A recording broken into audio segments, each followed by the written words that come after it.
오늘은 세번역 성경 창세기 41장, 42장 읽겠습니다. 그로부터 만 2년이 지나서 바로가 꿈을 꾸었다. 그가 나일 강가에 서 있는데 잘생기고 살이 찐 암소 7마리가 강에서 올라와서 말밭에서 풀을 뜯는다. 그 뒤를 이어서 흉측하고 야윈 다른 암소 7마리가 강에서 올라와서 먼저 올라온 소들과 함께 강가에 선다. 그 흉측하고 야윈 암소들이 잘생기고 살이 찐 암소들을 잡아먹는다. 바로는 잠에서 깨어났다. 그가 다시 잠들어서 또 꿈을 꾸었다. 이삭 7개가 보인다. 푸실푸실하고 잘 여문 이삭 7개가 나오는데 그것들은 모두 한 줄기에서 나와서 자란 것들이다. 그 뒤를 이어서 또 다른 이삭 7개가 피어나오는데 열풍이 불어서 야위고 마른 것들이다. 그 야윈 이삭이 토실토실하게 잘 여문 이삭 7개를 삼킨다. 바로가 깨어나 보니 꿈이다. 아침에 그는 마음이 뒤숭숭하여 사람을 보내어서 이집트의 마술사와 현인들을 모두 불러들이고 그가 꾼 꿈 이야기를 그들에게 하였다. 그러나 아무도 그에게 그 꿈을 해몽하여 주는 사람이 없었다.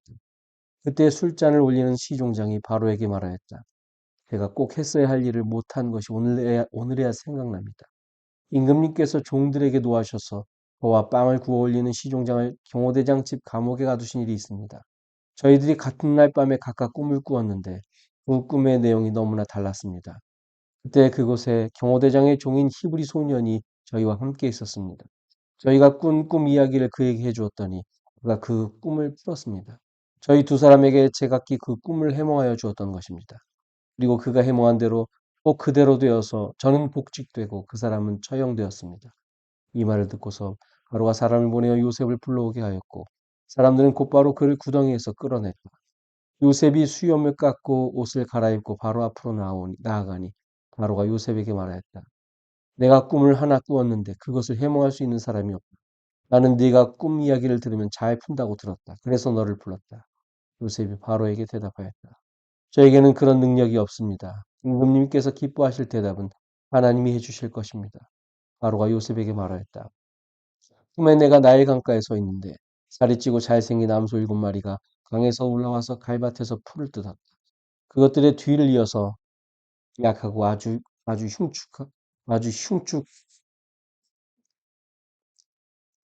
그것들의 뒤를 이어서 약하고 아주 흉측하고 야윈 다른 암소 7마리가 올라오는데 이집트 온 땅에서 내가 일찍이 본 일이 없는 흉측하게 짝이 없는 그런 암소들이었다. 그 야위고 흉측한 암소들은 먼저 올라온 기름진 암소 7마리를 잡아먹었다. 흉측한 암소들은 살이 찐 암소들을 잡아먹었는데도 여전히 굶은 암소처럼 흉측하였다. 그리고는 내가 깨어났다. 내가 또다시 꿈에 보니 한 줄기에서 자란 이삭 7개가 있는데 잘 여물고 실한 것들이었다. 그것들의 뒤를 이어서 다른 이삭 7개가 피어나오는데 열풍이 불어서 시들고 야위고 마른 것들이었다. 그 야윈 이삭이 잘 여문 7 이삭을 삼켜버렸다. 내가 이 꿈 이야기를 마술사와 현인들에게 들려주었지만 아무도 나에게 그 꿈을 해몽해 주지 못하였다. 요셉이 바로에게 말하였다. 임금님께서 2번 꾸신 꿈의 내용은 다 같은 것입니다. 임금님께서 장차 하셔야 할 일을 하나님이 보여주신 것입니다. 그 좋은 암소 7마리는 7해를 말하고 잘 여문 이삭 7개도 7해를 말하는 것입니다. 그 꿈이 다 같은 내용입니다.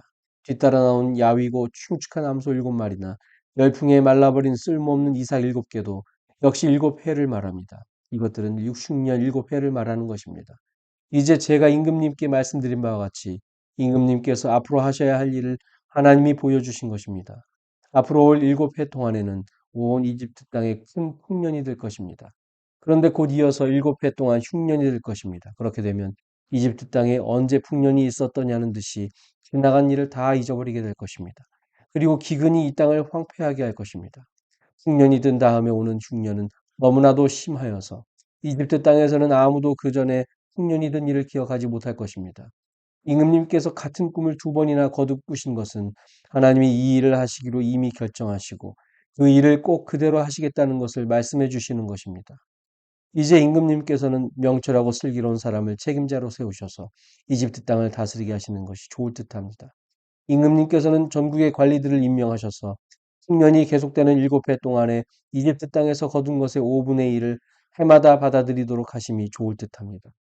앞으로 올 풍년에 그 관리들은 온갖 먹거리를 거두어 드리고 임금님의 권한 아래 각 성읍에 곡식을 갈무리하도록 하십시오. 이 먹거리는 이집트 땅에서 7해 동안 이어갈 흉년에 대비해서 그때 이 나라 사람들이 먹을 수 있도록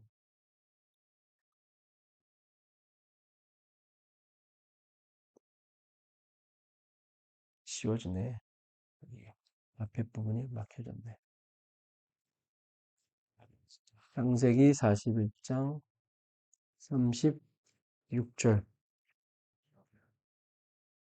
이와 같이 그 곡물을 이 땅에 저장하여 애굽 땅에 이만 7해 흉년에 대비하시며 땅이 이 흉년으로 말미암아 망하지 아니하리이다.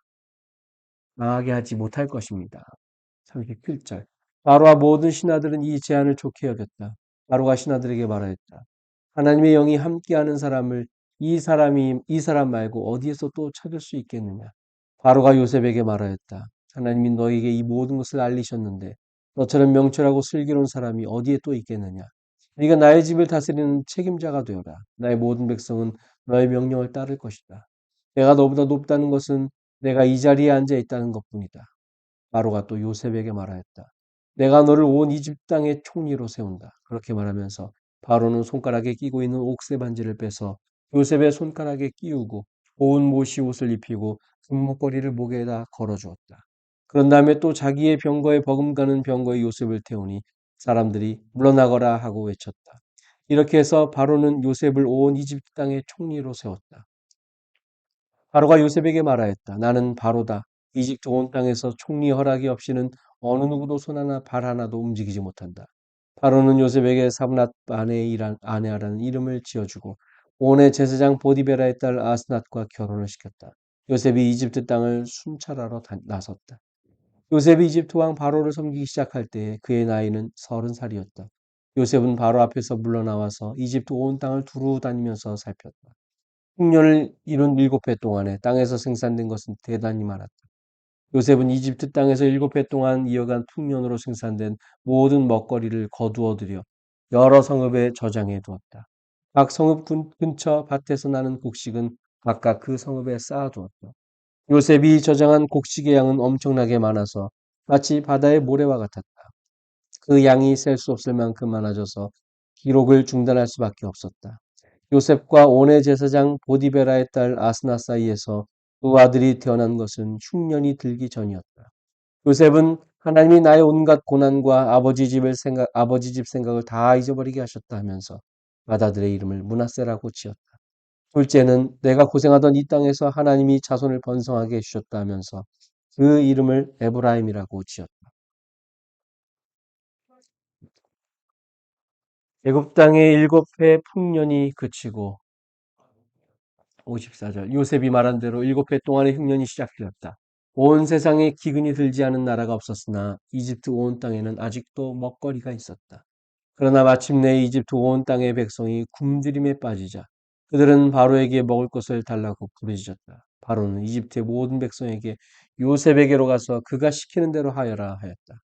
온 땅에 기근이 들었으므로 요셉은 모든 창고를 열어서 이집트 사람들에게 곡식을 팔았다. 이집트 땅 모든 곳에 기근이 심하게 들었다. 기근이 온 세상을 뒤덮고 있었으므로 다른 나라 사람들도 요셉에게서 곡식을 사려고 이집트로 왔다. 42장. 야곱은 이집트에 곡식이 있다는 말을 듣고서 아들들에게 말하였다. 얘들아, 왜 서로 얼굴들만 쳐다보고 있느냐? 야곱이 말을 이었다. 듣지 않으니 이집트에 곡식이 있다고 하는구나. 그러니 그리로 가서 곡식을 좀 사오너라. 그래야 먹고 살지 가만히 있다가는 굶어 죽겠다. 그래서 요셉의 형 10명이 곡식을 사려고 이집트로 갔다. 야곱은 요셉의 아우 베냐민만은 형들에게 딸려 보내지 않았다. 베냐민을 같이 보냈다가 무슨 변이라도 당할까 보아 겁이 났기 때문이다. 가나안 땅에도 기근이 들었으므로 이스라엘의 아들들도 곡식을 사러 가는 사람들 틈에 끼었다. 그때 요셉은 나라의 총리가 되어서 세상의 모든 백성에게 곡식을 파는 책임을 맡고 있었다. 요셉의 형들은 거기에 이르러서 얼굴을 땅에 대고 엎드려 요셉에게 절을 하였다. 요셉은 그들을 보자마자 곧바로 그들이 형들임을 알았다. 그러나 짐짓 모르는 체하고 그들에게 엄하게 물었다. 당신들은 어디에서 왔소? 그들이 대답하였다. 먹거리를 사려고 가나안 땅에서 왔습니다. 요셉은 형들을 알아보았으나 형들은 요셉을 알아보지 못하였다. 그때 요셉은 형들을 두고 꾼 꿈을 기억하고 그들에게 말하였다. 당신들은 첩자들이요. 이 나라의 허술한 곳이 어디인지를 엿보러 온 것이 틀림없소. 그들이 대답하였다. 아닙니다. 공리어른, 소인들은 그저 먹거리를 사러 왔을 뿐입니다. 우리는 한 아버지의 자식들입니다. 소인들은 순진한 백성이며 첩자가 아닙니다. 그가 말하였다. 아니요, 당신들은 이 나라의 허술한 곳이 어디인지를 엿보러 왔소. 그들이 대답하였다. 소인들은 형제들입니다. 모두 12입니다. 가나안 땅에 사는 한 아버지의 아들들입니다. 막내는 소인들의 아버지와 함께 있고 또 하나는 잃었습니다. 요셉이 그들에게 말하였다. 내 말이 틀림없소. 당신들은 첩자들이요. 그러나 당신들이 진실을 증명할 길은 있어. 바로께서 살아계심을 두고 맹세하오. 당신들이 막내 아우를 이리로 데려오지 않으면 당신들은 여기에서 한 발자국도 벗어나지 못하오. 당신들 가운데서 한 사람을 보내어 당신들 집에 남아있는 아우를 이리로 데려오게 하고 나머지는 감옥에 가두어 두겠소. 나는 이렇게 하여 당신들이 한 말이 사실인지를 시험해 보겠소. 바로께서 살아계심을 두고 맹세하오. 당신들이 그렇게 하지 못하면 당신들은 첩자라는 누명을 벗지 못할 것이오. 요셉은 그들을 감옥에 사흘 동안 가두어뒀다. 사흘 만에 요셉이 그들에게 말하였다. 나는 하나님을 두려워하오. 당신들은 이렇게 하시오. 그래야 살 수 있어. 당신들이 정직한 사람이면 당신들 형제 가운데서 한 사람만 여기에 갇혀 있고 나머지는 나가서 곡식을 가지고 돌아가서 집안 식구들이 허기를 면하도록 하시오. 그러나 당신들은 반드시 막내 아우를 나에게로 데리고 와야 하오. 그래야만 당신들의 말이 사실이라는 것을 증명할 수 있을 것이며 당신들이 죽음을 면할 것이오. 그들은 그렇게 하기로 하였다. 그들이 서로 말하였다. 그렇다. 아우의 일로 벌을 받는 것이 분명하다. 아우가 우리에게 살려달라고 애원할 때 그가 그렇게 괴로워하는 것을 보면서도 우리가 아우의 애원을 들어주지 않은 것 때문에 우리가 이제 이런 괴로움을 당하는구나. 루벤이 그들에게 대답하였다. 그러기에 내가 그 아이에게 못할 짓을 하는 죄를 짓지 말자고 하지 않더냐.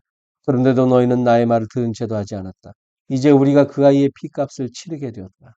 그들은 요셉이 통역을 세우고 말하였으므로 자기들끼리 하는 말을 요셉이 알아듣는 줄은 전혀 알지 못하였다. 듣다 못한 요셉은 그들 앞에서 잠시 물러가서 울었다. 다시 돌아온 요셉은 그들과 말을 주고받다가 그 가운데서 시몬을 끌어내어서 그들이 보는 앞에서 끈으로 묶었다. 요셉은 사람들을 시켜서 그들이 가지고 온 통에다가 곡식을 채우게 하고 각 사람이 낸 돈은 그 사람의 자루에 도로 넣게 하고 또 길에서 먹을 것은 따로 주게 하였다. 요셉이 시킨 대로 다 되었다. 그들은 곡식을 나귀에 싣고 거기를 떠났다. 그들이 하룻밤 묵어갈 곳에 이르렀을 때 그들 가운데서 한 사람이 자기 나귀에게 먹이를 주려고 자루를 풀다가 자루 아귀에 자기의 돈이 그대로 들어있는 것을 보았다. 그는 이것을 자기 형제들에게 알렸다. 내가 낸 돈이 도로 돌아왔다. 나의 자루 속에 돈이 들어있어. 이 말을 들은 형제들은 어리 빠진 사람처럼 떨면서 서로 쳐다보며 한탄하였다. 하나님이 어찌하여 우리에게 이런 일을 하셨는가? 그들은 가나안 땅으로 아버지 야곱에게 돌아가서 그동안 겪은 일을 자세히 말씀드렸다. 그 나라의 높으신 분이 우리를 보더니 엄하게 꾸짖고 우리를 그 나라를 엿보러 간 첩자로 여기는 것입니다. 그래서 우리는 정직한 사람입니다. 우리는 첩자가 아닙니다. 우리는 모두 한 아버지의 자식들로서 12형제입니다. 하나는 잃고 또 막내는 가나안 땅에 우리 아버지와 함께 있습니다 하고 말씀을 드렸습니다. 그랬더니 그날의 높으신 분이 우리에게 이르기를 어디 너희가 정말 정직한 사람들인지 내가 한번 알아보겠다. 너희 형제 가운데서 한 사람은 여기에 나와 함께 남아있고 나머지는 너희 집안 식구들이 굶지 않도록 곡식을 가지고 돌아가거라. 그리고 너희의 막내 아우를 나에게로 데리고 오너라. 그래야만 너희가 첩자가 아니고 정직한 사람이라는 것을 내가 알 수 있겠다. 그런 다음에야 내가 여기 잡아둔 너희 형제를 풀어주고 너희가 이 나라에 드나들면서 장사를 할 수 있게 하겠다 하였습니다. 그들은 자루를 비우다가 각 사람의 자루에 각자가 치른 그 돈꾸러미가 그대로 들어있는 것을 보았다. 그들과 그들의 아버지는 그 돈꾸러미를 보고서 모두들 겁이 났다. 아버지 야곱의 아들들에게 말하였다. 너희가 나의 아이들을 다 빼앗아가는구나. 요셉을 잃었고 시몬도 잃었다. 그런데 이제 너희는 베냐민마저 빼앗아가겠다는 거냐. 하나같이 다 나를 괴롭힐 뿐이로구나. 루벤이 아버지에게 말하였다. 제가 베냐민을 다시 아버지께로 데리고 오지 못한다면 저의 두 아들을 죽이셔도 좋습니다. 막내를 저에게 맡겨주십시오. 제가 반드시 아버지께로 다시 데리고 오겠습니다. 야곱이 말하였다. 막내를 너희와 함께 그리로 보낼 수는 없다. 그 아이의 형은 죽고 그 아이만 홀로 남았는데 그 아이가 너희와 같이 갔다가 또 무슨 변을 당하기라도 하면 어찌하겠느냐. 너희는 백발이 성성한 이 늙은 아버지가 슬퍼하며 죽어서 수월로 내려가는 꼴을 보겠다는 거냐. 아멘. 오늘은 창세기 41장, 42장 두 장 말씀 읽었습니다.